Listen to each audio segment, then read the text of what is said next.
The point really is that Nigeria is a nation that is not working, and everybody can appreciate that it's not working. The point of takeoff is, if it's not working, what do you do? How do you really want? Dun dun dun dun. My people, the voices are getting louder. Yes, people are speaking up. Is Nigeria actually working?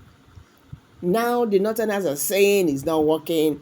The Southeasterners are saying it's not working. The Southwesterners are saying it's not working. Only those who are beneficiary to the, the so-called whatever, they are the ones saying, yeah, we can do this. No, nobody's going anywhere. Is Nigeria working? If you know that there's something, even this issue of restructuring, if you do not want to divide the country, you can as well do that, but no, you don't want to restructure the country, you don't want to divide the countries. What exactly do they want? My people, this interview is really causing buzz in ASOROCK, because Nigerian government never expected this, that this will come out from, Abariba, based on what is happening in the southeast. You understand? Maybe they think he will never say something like that. Maybe people not confess say he don't join Biafra agitators. But my people, he's not like that too. I mean, make I leave you to watch this video, because this video will make your day. The point really is that Nigeria is a nation that is not working, and everybody can appreciate that it's not working. The point of takeoff is, if it's not working, what do you do? How do you really want? The history of this country is something that, year on year, we'll take a look at things and see, in a manner of taking stock, where we are coming from. But then for quite a number of people, they think that we didn't have a properly defined manual in terms of where we're coming from. As such, we seem to be wobbling, trying to achieve the big target, such that everybody kind of did thumb their chest and say, for this green white flag, I stand. Did you share the same view that we don't seem to have it properly cut out from the start? Well, when people look at taking a discussion on Nigeria, everybody will look at it from their own perspective. And some people will say, let's go all the way back to when the British came. Even some people say, no, let's go beyond when the British came, and so on and so forth. But the point really is that Nigeria is a nation that is not working, and everybody can appreciate that it's not working. The point of takeoff is, if it's not working, what do you do? How do you really want a country? Do you want a federation? Do you want what we have today, which is a unitary government? Unitary? Yes, we have a unitary government that is... even though it's a federal system, according to our laws. That is covered by something called a federation, but we know that that is not true. Essentially, if you're a federation, that means that you're all contributing. But what we have is not a federation in which everybody is contributing. We have a federation in which a few people are contributing and the rest are sharing federation, where we just sit down there to share. And that's why you have talks about devolution of power, restructuring, and so on and so forth. And I can tell you this, to bring it very clear. Sometime in the, I think in the 7th Senate, either in the 7th or the 8th Senate, we had a debate on devolution of power in order to amend the Constitution. And while we were having that discussion, we also had a vote. And the vote for devolution of power failed. And it failed principally because some of our colleagues from certain sections of the country felt that they will lose if devolution of power goes on. And after that vote, I had a discussion with a former governor of one of the northern states. And I sat with him and I said to him, I really need to know why you're so much against devolution of power. Because it will also affect you positively. And he told me, he said, you know, every month I have asked governor, we used to come to Abuja to get allocation of funds from the federal purse. If that is removed, my state will collapse because we cannot generate what will give us the funding to be able to run the state. And that gives you an idea of how the federation is run. I didn't blame him. What I blamed was the fact that we had, by either choice or happenstance, found ourselves in a situation in which nobody thinks outside the box. Nobody tries to say, how do I wean myself from this? With apologies to Kweremadu, he called it a feeding bottle structure. Senator, is it a function of the system of government we are running, or it's just the way we are? Because, I mean, you would also recall, as many would, that in the First Republic, the different regions were economically vibrant, and they didn't have to depend on the center for anything. Well, you know, sometimes you can do something you think is good, and you will end up taking it to a situation where it is no longer viable. At the point at which General Gowon needed to win the war and set things, that's when they created the 12-state structure. Subsequently, after the 12-state structure, because each of those states was still viable on its own, then every other military regime that came tried to appease maybe constituents, elements within the country and all that, and continue dividing and creating entities. And now we find that entities are just not viable. And so each entity now has to wait to go cap in hand every month to be able to have sustenance to service the bloated structures. It's not that it can't work.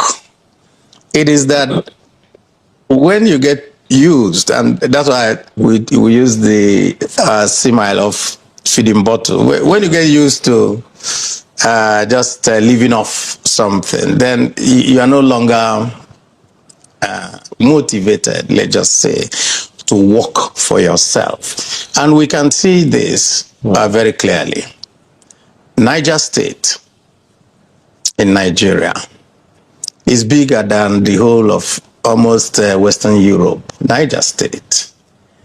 Yet, just a small part of Western Europe called Netherlands supply milk to the whole world, and you're able to survive. But Niger State cannot on its own survive. It has to come here every month. So you ask yourself, with all this landmass, with every other thing that is with you, why are you not focusing on your strength? You know, that the views of that former governor, it's important, because it's more like a window into the mindset. Because we also spoke to some top politicians, you know, off the camera, and they thought, the way the South or some part of the South have gone about this is part of the problem.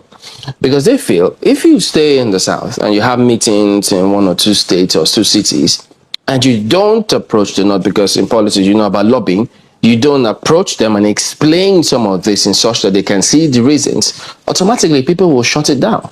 Don't they have a point when they say that? Yeah, they do.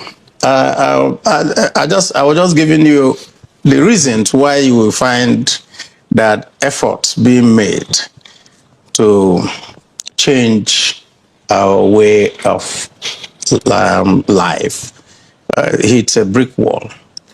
Another thing is this. It's also in the nature of people not to take the hard decisions. It's also in our nature to take the easy way out. And the easy way out is do nothing. Stay on what you have. Drum up support from your people, because anytime you try to catch somebody, say, oh, his people will come out, so drum up support and all that, and then blame the other person for your inability to do the right thing. So yeah, if anybody says that you don't have a comparative advantage in this country at a particular zone, you will not be correct. The different federating units, Editor, in Nigeria, the states in particular, there is hardly any state in Nigeria that cannot, on its own, potentially stand well. I mean, economically vibrant. Many people have postulated that. In fact, I saw a report by a consulting firm that identifies and itemizes the mineral resources, mineral deposits, and agricultural capacity of every state in Nigeria.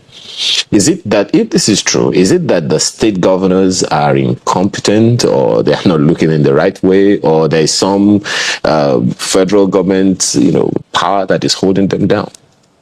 Well, I guess it's a combination of all manners of things. And I would say that in looking at it, you can't say, oh, these people are... I'm just saying this. Yeah. Taking the hard decision, it's always very difficult for people to do. So what they want to do is always to take the easy way out. What is the easy way out? Mm-hmm. You ask yourself, so we sell as much oil as possible, then we come out and then we share, and then we just go. That is the easy way out. The hard way is for you to look at your place and ask yourself, what do we do within this this area that we find ourselves? How do we... you just mentioned the time we had different regions. Now, at a particular point, the Eastern region was the fastest growing economy. And it was based on one simple thing, on palm oil. Now, at that time that it was growing fast and it was on palm oil, the Malaysians came and they took our palm kernels and fruits and went back to Malaysia, and they have turned it into being the leading exporter. And we now have to, anybody who is an importer, a manufacturer here that needs to use palm oil as its base for production, has to import it from outside. So you ask yourself, from one regional government, I think the governments there now are about 11 or so, they should have been more efficient. But rather, I guess the breaking up of all that has made them more inefficient. And that is part of the bane of our economy today. But Senator, if that's the view that they have, still on that perception that, well, if they don't get revenue from the center, the state will collapse. But there's also been several analyses and several reports that in years to come, oil will not be as viable as it is today. So why don't they see that? Well, I think that's a question I can answer. Because if political leaders is a question that position, anybody who is a head of an entity called a state will have to answer. You have to ask yourself, you have a maximum of 8 years. How do you impact on it to change the narrative in your state. And I continue to say, maybe our leadership recruitment mechanism is faulty, and therefore we end up always recruiting leaders. So they say politicians don't allow the younger ones to come on board, because at the time too, the average age was really low, but now there is nothing that says younger people are better leaders, because we can take a census of the state governors we have today. The younger ones are the ones that everybody has an issue with. No, but the country had younger leaders at the time. They were the ones who led the country. That is the point. You know, we really find this very, very interesting that our leaders at that time were very young. They were in their 30s. They were, very idealistic and all that. So what is it that has happened to our leaders of today? Must be something. All right, before we go to just a minute, we have 4 minutes. Hold on, you be here, you have him here, but Kaide, go ahead and put your questions in. All right, thank you, Chamberlain. Now, Senator Abariba, speaking of future leaders, now one of them on social media who is watching you made a comment much earlier, and he said that if a senator, I'll just paraphrase what he said, he says that if a senator in Nigeria says things are not exactly working as they ought to, then that is big deal. Now, you have talked about, the syndrome of going cap in hand, to the federal government. You have said this is perhaps a unitary government that is cloaked in a federal, government ideal. So I think the person is saying that you are in a position to make laws, to make things work. So I think the question for you, or from that person, is what are you doing to ensure that things work as a senator?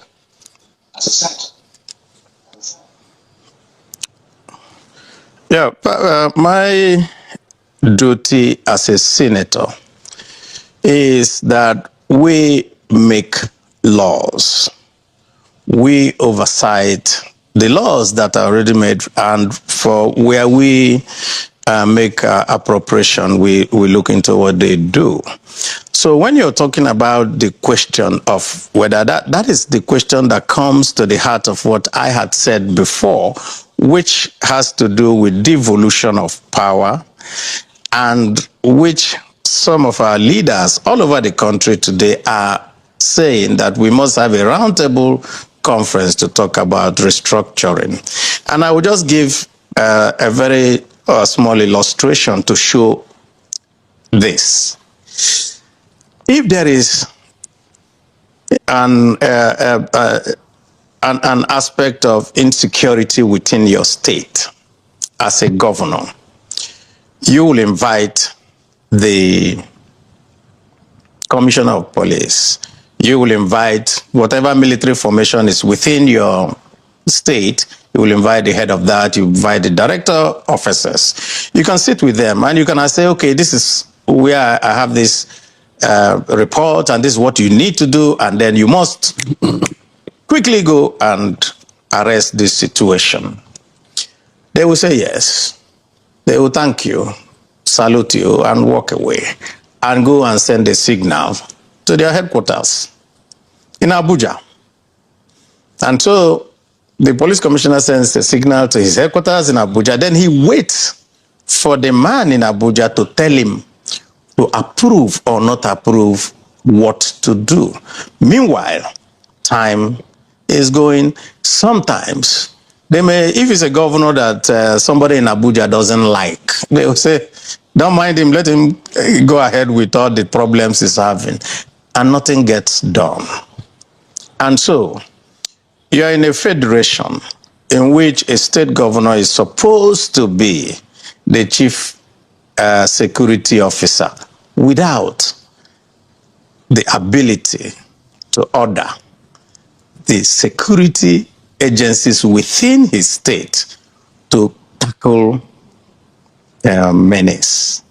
So what do you do? That is not a federation. That is nothing but a unitary system covered with a veneer of a federation. Well, this is a conversation that will keep going on. We'll keep having it because we can't afford to not fix the country or get it right. Because your future, the young ones, even though Sandra says there's no free lunch. No, I'm asking you. I've challenged the young ones. Well, in what way are they better? All right. Young persons who are succeeding in business. No, I'm not saying that young people are not doing well. Please get me right. I said young people, they are doing marvelously well. We have young Nigerians, but the question of knowing what